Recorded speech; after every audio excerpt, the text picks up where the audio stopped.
Hi, Bill Langan reading for Furtwangler.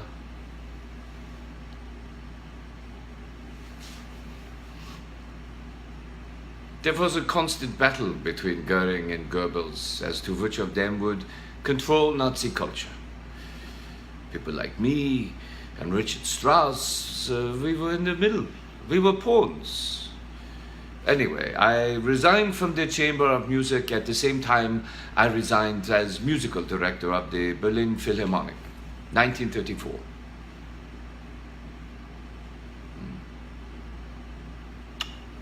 They came to power in January 33.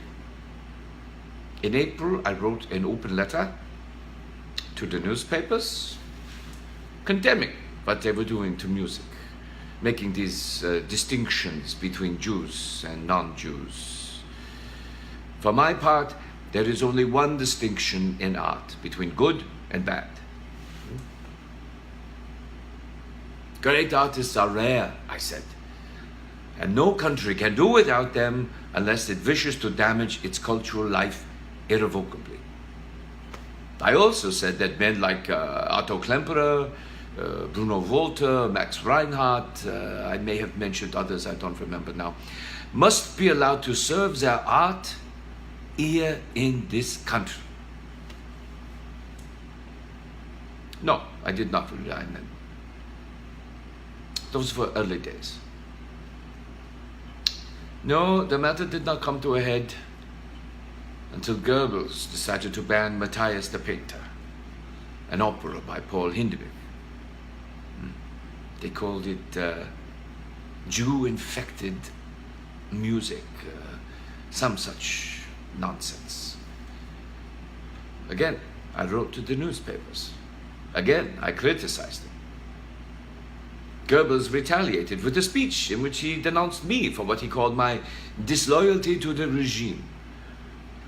That's when I resigned. And I resigned everything. I simply withdrew from public life. Started composing again, which I always thought was my true vocation.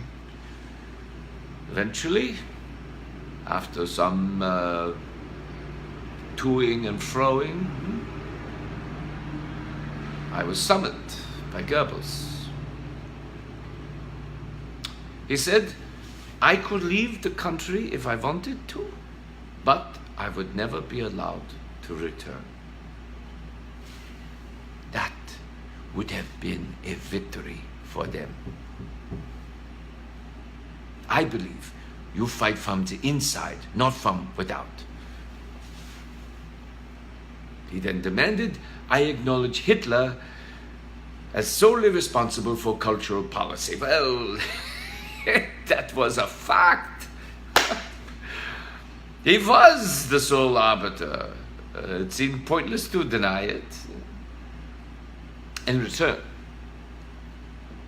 I demanded I be allowed to stay here to work, but I would not be obligated to accept any official position, nor would I have to perform at state functions. I have always held the view that art and politics should have nothing to do with each other.